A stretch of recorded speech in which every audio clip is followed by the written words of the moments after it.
Nous sommes en direct, 19h12 sur Alsace 20. Le grand témoin de cette édition va nous raconter aujourd'hui comment ces Irakiens réfugiés, ces Irakiens chrétiens vivent ici en Alsace.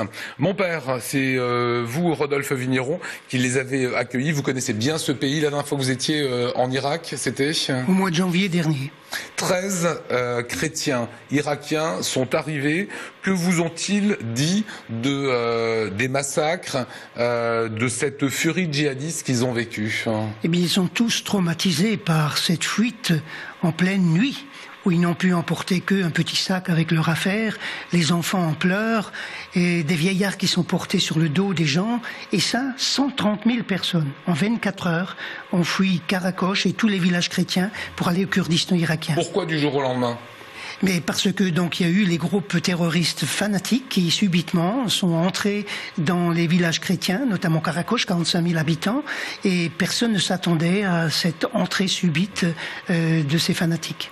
Alors aujourd'hui, ils sont en Alsace. Quel est leur quotidien? Que font-ils ici? Eh bien, d'abord, ils ont été accueillis très chaleureusement par les familles alsaciennes qui se sont proposées pour les accueillir. Et après, ils ont engagé les démarches que font tout demandeur d'asile en France auprès des autorités préfectorales, et puis aussi le logement, et maintenant acquérir des vêtements avec le concours de notre Caritas d'Alsace. Il y a aussi le problème de la scolarisation des enfants et l'apprentissage du français pour eux-mêmes. Donc, ils vivent un peu la difficulté maintenant d'arriver à s'adapter à chez nous. Et ce n'est pas simple puisqu'ils ne parlent pas français.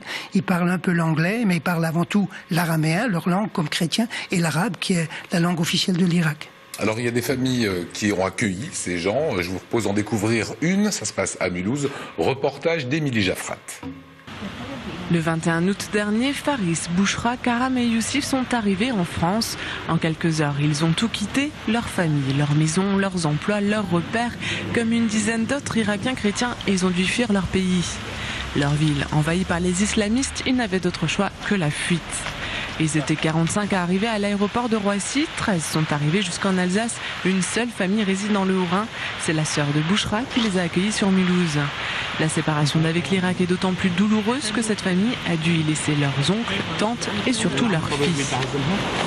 Currently they are in Kurdistan. Mainly it's still stable somehow, but it's still not assured because when our town fall, ISIS were making progress to Kurdistan also. So we are not sure what's going to happen. Maybe also, still not safe there. Because they are living in miserable places. There are hundreds of thousands of refugees there. There are no places. They are living in schools, in gardens, in streets. So the situation there is not good. C'est un nouveau départ que cette famille attend ici, en France. Our dream is to get back or to make our life as normal as soon as possible, because it's a new place and a new culture, a new life, new people. You have to adapt to them. Actually, we are not feared. We are we are excited because it's a new challenge, a new thing to do. So no, we are excited for this. We are excited for this to happen. Of course, everybody gets sad because we left our place there, but still it's a new life. So we are excited about it. 10 000 chrétiens d'Irak ont déposé une demande de visa au consulat général de France à Erbil, au Kurdistan. Là, ce que vous disiez, des demandes de visa, la France, pays des droits de l'homme. Vous étiez en Irak il n'y a pas très longtemps. Est-ce que vous sentiez ce califat islamique qui était en train de naître? Pas du tout. On sentait pas le califat islamique, on sentait depuis longtemps des difficultés à l'égard des chrétiens, notamment dans la ville de Mossoul, qui a toujours été particulièrement liée à les attentats, les attaques contre les chrétiens. Mais pas du tout le califat islamique.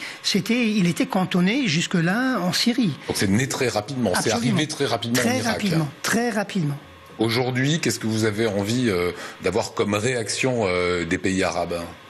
Mais moi, je me félicite de ce que, d'abord, chez nous, les responsables du culte musulman ont dénoncé ces exactions. Je crois que c'est très important que quand une religion est attaquée ou est dans la détresse et la misère, que ce soit justement les autres qui montent en tout premier au créneau pour dire leur solidarité. Madame le consul, vous me disiez que c'est l'Algérie qui en premier a dénoncé ces agissements. Oui, comme vous le savez tous, l'Algérie a payé un lourd tribut concernant ce sujet. Donc on était le premier pays qui a souffert des affres du terrorisme.